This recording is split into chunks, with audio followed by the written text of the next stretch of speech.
Reflexionando. Difícil é viver à sombra de Jesus.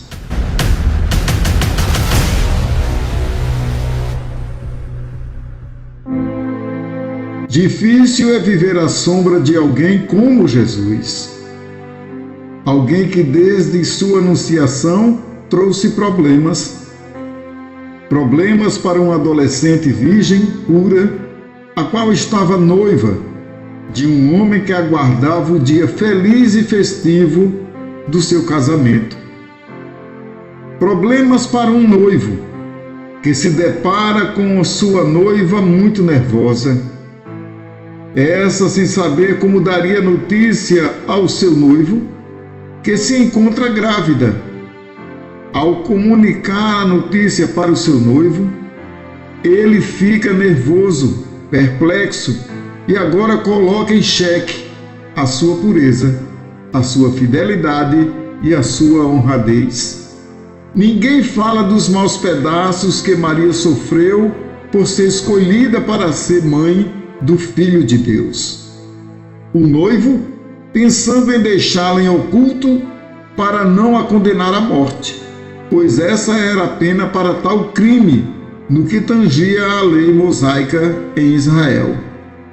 Fazendo-se necessário Deus enviar novamente o anjo Gabriel para informar pessoalmente a José, noivo de Maria, que o que estava sendo gerado no ventre de sua noiva era obra do poder do Altíssimo.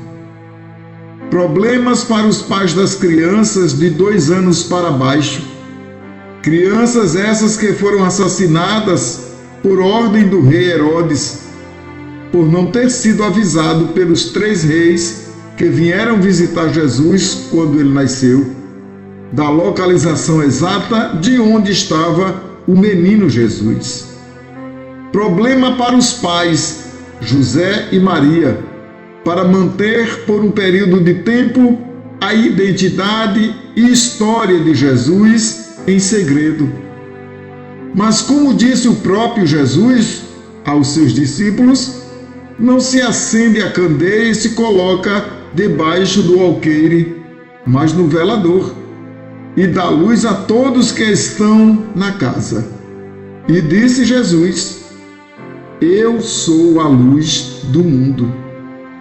Certo dia, estando ele com sua mãe em um casamento, ocorreu algo inesperado numa festa de alta relevância naquela época. Em meio às comemorações da celebração do enlace matrimonial dos nudentes, notaram a ausência de um elemento indispensável para festejar: o vinho. Faltou o vinho. Imediatamente ela, Maria, sua mãe, foi relatar a ele o problema da ausência de vinho na festa. Porém, a resposta dele para ela foi: Mulher, o que tenho eu contigo? Ainda não é chegada a minha hora. Sua mãe, desconcertada com a resposta, disse aos serventes: Fazei tudo quanto ele vos disser. Filho, de verdade, para ela, Maria, Jesus nunca pôde ser. Expressar para ela o quanto a amava, isso ela nunca pôde saber, porque os caminhos do filho sempre o levaram para longe dela, e até mesmo chamar sua mãe de mãe, o mundo não deixou. Em dado momento, estando ele, Jesus, acabando de falar a uma grande multidão, uma mulher dentre a caravana, levantando a sua voz, lhe disse: Bem-aventurado o ventre que te trouxe, e os peitos em que fostes amamentado. Mas ele respondeu: Antes, bem-aventurados que ouvem a palavra de Deus e aguardam. Na verdade, dentro do contexto histórico, Jesus só é Jesus por causa de seu pai, José. Com isso, não desmerecemos em hipótese alguma a grande relevância da sua mãe, Maria. Mateus menciona sinteticamente um total de 46 antepassados que teriam vivido até uns 2000 anos antes de Jesus. Começando por Abraão, as Escrituras dividem a genealogia de Jesus em 3 grupos de 14 gerações: de Abraão a Davi, de Davi até o cativeiro babilônico ocorrido em 586 a.C., e do exílio judaico até Jesus.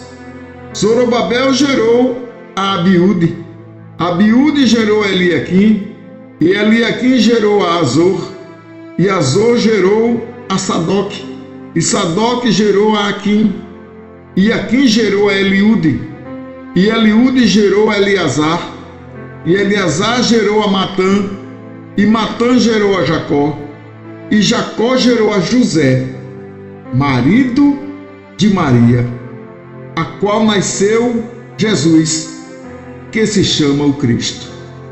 Aqui está a importância de José na vida de Jesus. Ele, José, é da descendência de Davi e da tribo de Judá e da cidade de Belém. De sorte que todas as gerações desde Abraão até Davi são 14 gerações. E desde Davi até a deportação para a Babilônia, 14 gerações. E desde a deportação para a Babilônia até o nascimento de Jesus, 14 gerações. Mateus capítulo 1, versículo 13 ao 17. Daí porque a historiografia bíblica chama também o Messias de filho de Abraão, raiz de Jessé, filho de Davi, por ser oriundo da raiz de Jessé. Desde o seu nascimento, todos só queriam matá-lo, enquanto que sua mãe só queria amá-lo. O carpinteiro de Nazaré tinha uma missão para executar, mas desde o início procuraram embargar sua obra. Sofreu discriminação étnica quando certa vez mencionaram sua origem e alguém disse: "Pode vir alguma coisa boa de Nazaré?"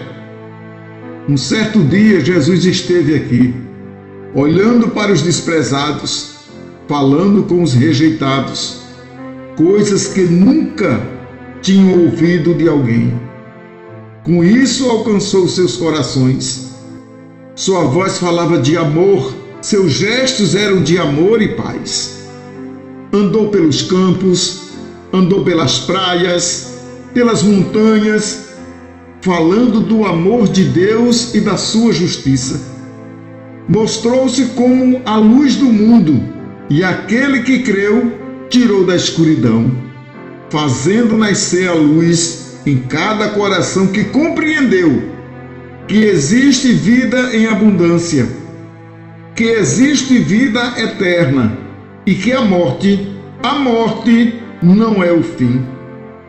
Saiba que ele um dia vai voltar e que ainda há tempo de se arrepender e de entregar sua vida a ele.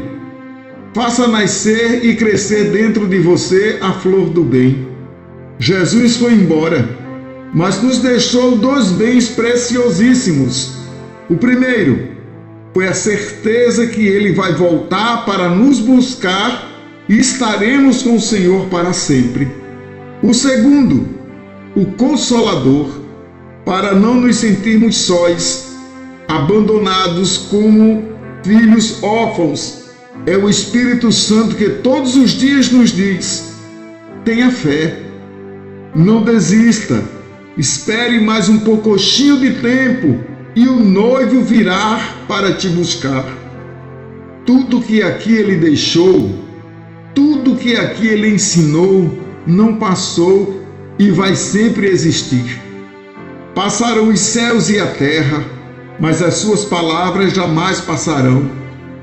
Jesus nos deixou o caminho certo para seguir e a porta aberta para entrarmos.